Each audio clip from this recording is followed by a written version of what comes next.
Sorry, I'm here at Bayford and I can see some bats in the roof. Let me zoom in. I hope they didn't flirt after me, otherwise I'm gonna run. I'm not sure what these machines are, but I would definitely think that these machines was some kind of machine to use to process milk, because Bayford was known for milk. I see bats, so I'm gonna run away. I've seen too many movies, so these bats ain't gonna come and get me. But yeah, they still have some machine around. I'm hoping that we can get back some kind of process. You see, they have the jugs here where they used to store the milk. So this bottle here used to be a half gallon of milk. See, say return for deposit. So Bayford is definitely doing some work.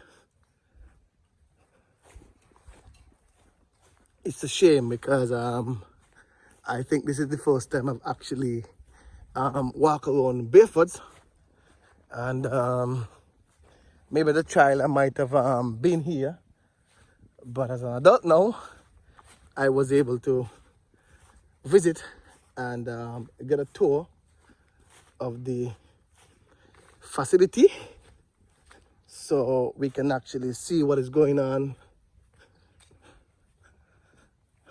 So, Chief, where say you, what's your name, sir? Jefferson. Jefferson. Yeah. And you have been on this plantation for A number of years. Number of years. Yeah. So I'm just actually, this is my first time being on the plantation. Okay. I'm Bucky at media. I heard you here on the radio. You heard me on the radio, yeah. I'm Bucky Garlic, and I'm actually surprised that I'm still seeing some of the jugs of milk around there and some of the machine. So the section here where I'm at, what this would have been? Call it milking parlor. The milking parlor. Yeah. Oh, That's where okay. cows will milk. Cow milk. So what you would like to see happen at Bayford's? Is that what I would like to see? I would say, you know, is that what they have planned? Oh, what they have They plans. have planned. I mean, they have the agenda. They have their things planned. I wouldn't, you know. So they're actually trying to get back into the milk. No. No. I think if it's not a priority. No, milking is not a priority. I think they're going to livestock. Maybe more for the meat. For the meat. I guess so. But I will know that a lot of persons up until present keep asking me for cow milk and goat milk. Yes, even the lady So, there who went there, Chatterton. Yeah, that's she was speaking about. She would wish that even on a small scale, that they would bring back some Dairy product. Dairy milk. And one guy suggested milk, if not cows, then maybe goats. Goats milk. So I don't know, this was a milking parlor here. Over there was a processing plant on the other side of the road. Is where that's. I just came from over there. I saw some container. Some Bats. this is some stainless steel. Yes. Yeah, this is where that was the plant. That was where we pasteurize, homogenize, and package the milk. Okay, so on the left hand side where it came from, Yeah, guys with the big machine, So what happened that's what was the process. Initially, when we started with the processing of the milk, we used to milk the cows, and then as we finish with the cow, we would put the milk into, strain it, and put it into a 10-gallon churn. 10-gallon churn. But after a man came in there named Ridgeway, and he started the stainless steel where the milk the cows would milk, and the milk goes straight in the stainless steel pipe across under the road, and it would go into the tank. I'm still seeing some of these stainless steel there. Yes, so let me show you since you're looking information. Yes, this one was taken down because of the, you know, this was the pump. This was the which would cause when the cows being milked, they hear and it cause the open close, as in, you know, as the milk, open close. So this was the pump, and the whole thing. This was the tank where for fish milking. Using hot water there, they would flush out the whole container, the whole lines, with hot water, we put a liquid in it, and so then it would watch the whole line way down there. Yes, I sight been all the way across and. The chemical would have been in this thing here. Mhm. Okay, so as it washes, the chemical will be in that thing there. This was the whole panel here with our electrical setup for all the different functions. Okay. And this was in what year? Okay, this was up in. Do you have any idea about Hurricane George? Yes. That year, the same year, this new system was put in. Oh, okay. After Hurricane George. Hurricane George came and bent number of the stainless steel pipes, because this building here, the roof was like those, it was a gabling roof. Gable roof, yeah. And so what the hurricane did was take the whole roof from this side of the wall and put it over there in the other side of where they have a casting out here. Okay. So what was happening that the salvage, now to continue things, we salvage the wood and the galvanize and make this makeshift thing here. Okay. Otherwise, prior to that, before hurricane, it was like that. It was like that. The gable roof. Like this roof. Yeah. Okay. So this was built probably what in In the 40s, better. in the 40s. Because I saw something here with a name, Bass, and a date is here. John Bass, 16/6/1949. Oh wow. 1945, 1949. Many of us never even dreamed to. John Bass. So I definitely have to look up who is John Bass. This Bass is something in here. This, Yeah. Oh yeah, it's the end here. Yeah, John Bass. That's the way back on the 16th of June, 49. That's what I see. So probably. So we're getting some real history there. You know, from a gentleman who was actually, you know, working here and still here. And he was acknowledged by the Prime Minister and the PS, you know, that even when no activity was going on, he was still here trying to maintain Bayford's production. So you see, these were bent up by Hurricane George. You see some more stainless steel pipes. Okay? We have two pipes because one will take the milk in, and when they go to wash out the water, will come into one and come back in a circle and wash out the whole line. So I show you where it came out of it. This community was a big and established project. Came down here. So they could go across here under the ground. And I was just seeing those containers there that you used to store the milk. So you just come in, you got there, and into the chamber. Tank. The stainless steel, they quite a bulk tank. So if you come here, you see, then you see how it's connected, so when you're washing out, it goes right back. But then we would, before that, if it comes in, we would take off these, and then let it pour into it. Oh. Okay, you take off. But this is, the last time it was washed.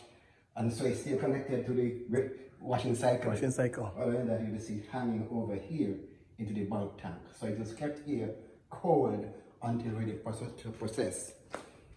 In here you have what you call a boiler. This will provide you heat and everything for what you was doing. The boiler there. And there's if you look at that on the wall. Yes, I can zoom in. Yes. Okay. I can zoom in. Okay, good. So I'm seeing boiler and ice builder. The builder was there in the corner there, but he went bad and trying to repair it. The builder is what after the milk is very hot, he cool down the milk right away, refrigerate it right away after that. Oh. Okay, and so interesting. You see at the end. So then what happens when you're ready to process? When you're ready to process the milk, you will connect this to here, open the valve here, and you will pump, go over into this tank over here, which is called the homogenizer. No, sorry. Pasteurizer. And it is pasteurizing this. Okay? This is the pasteurizer. Then after it's pasteurized, you come out and go into this one. You connect into this. And then this is homogenizer. The homogenizer, what it does, it breaks up all the fats. All the fatty. So when you have your bottle, like in your carton, there's no cream. Oh. Because the homogenizer would have broken up. Then the pistons in there. So it passes through here.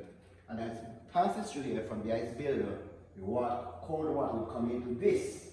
So when it comes out, when hot milk comes out of here and it goes into this, when it comes out of here, it's cold. Oh, different channel. Okay, cold milk comes out of here and it goes over here. The pump, it goes straight over in this. For the tanks over here, there's a bulk tank over there. Is okay. You have two bulk tanks in here.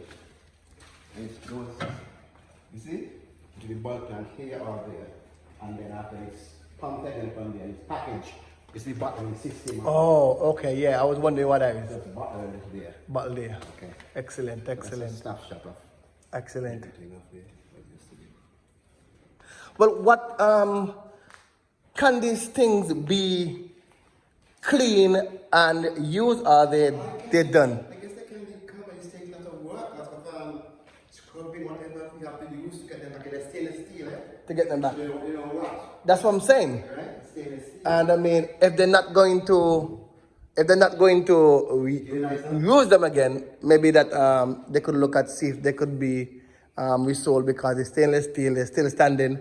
Maybe that they can have ship overseas to somewhere. I mean, this is good metal. The one in Kian there was in Sheffield. And over here is what we're looking at over here. Just like storage. You have different animals just to be in there. Some native wear bowls in here. Oh. Have bowls, they have service bowls and everything. Okay. I'm just joined by Mr. Miguel Flemming, and he's actually pushing this agriculture enhancement increase, and I'm happy to see a young man who I know from the Old Road area actually believe in farming on a whole, not just lifestyle, but farming on a whole, which deal with livestock and fruits and vegetable. And today we witnessed the launch of the Bayford, and I can see it's a lot of work. It's not going to be done right now, like not today, tomorrow, but over time, I can see. What's the name again, sir? Erasmus Jefferson. Rasmus? Erasmus. Oh, Erasmus Jefferson. Erasmus Jefferson, I want to thank you very, very, very much for this tour. It's actually, Mr. Thomas, this is the first time I've actually been to Bayford, you know, and I'm so impressed with some of the the machinery that are here. And maybe you might know, what is your plans for these machines? Because when I asked, it seems as though we're doing more meat product rather than milk. And I was thinking that we was trying to go back into milk, because I think the market for milk, it's still there. A lot of persons always ask me for goat milk and cow milk. So is there anything at this Bayford project that you're looking to do to get back the milk production here? That is something that is going to be done long term. We're going to do we are planning to introduce goat milk, right? But that is going to be done long term.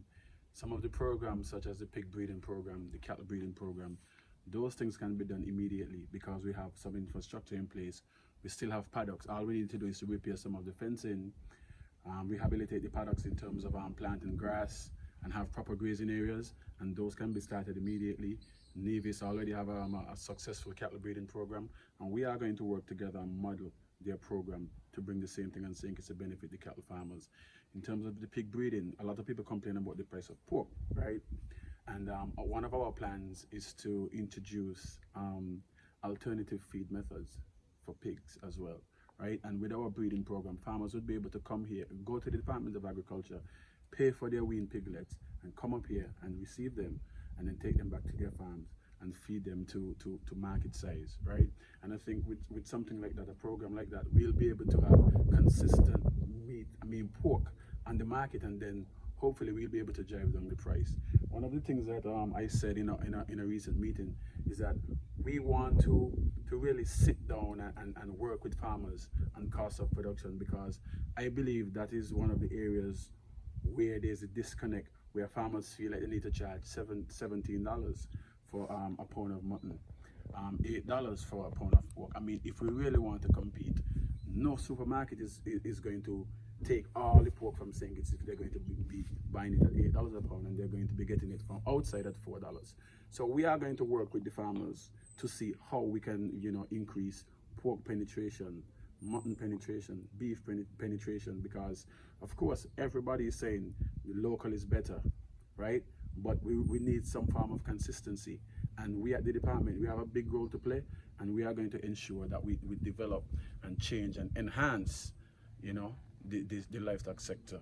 So in years to come, we can look back and say, you know, we have done a lot that is going to keep going on for years and years to come. So. Right. Well, I want to thank you very much for the invitation as a media, Bucky got it, and also a livestock farmer. And it was a pleasure for the tour and invitation, and I look forward for more collaboration and more education on what the agriculture in itself are doing. And I can see, like I say, you're a young man, you have a lot of idea, you actually have been to Taiwan to study, you know, you have been to different farms so far, you see what they have and where they need to go, you know. So let's keep up the good works, and I will definitely hear I want to say something more from you. Sure. Bucky. I want to encourage all the farmers to attend the meetings, right? Put a lot of the difficulties they had with the department in the past. Let us repair the relationship. We are on a new movement, and we don't want anyone to be left behind. Because like we said earlier, we are going to set standards, and we want everybody to be a part of the standard. Because when we want to approach the different markets and the ask, well, how do you produce mutton? How do you produce the pork? We want to be able to say, here, this is what we do, and we want to be confident that everyone is a part of it and is following the regulation. So Bayford is approximately 183 acres. It's a lot of land, and we can do a lot here. That's why we are going to have a new abattoir, slaughtering facility, poultry slaughtering facility, rabbit slaughtering facility, a hatchery, all of this just to move agriculture forward, but for safe food. Because many times people meet me in the public and say, man, the food that y'all bringing in from overseas, they're not good. But we can't just abruptly stop bringing in food from overseas, right? We have to give the people a reason to buy from us. But as I said before, we must be consistent, and that's with all these things that we're introducing, we are going to move in that direction. What are the date for the meeting? I know on the 15th, that's for pork. We should have had a meeting this week, right, which is tomorrow. But because of the ceremony, we are going to cancel that meeting, and we are going to advertise it for a later date, probably after the rabbit meeting, sometime in November. So shortly we'll be advertising the date, but the meeting for tomorrow is cancelled with the rabbit. With the pig farmers, swine farmers. Okay. Well, thank you very much, because I'm a pig farmer and I don't have a plan to attend that. So definitely look out for more.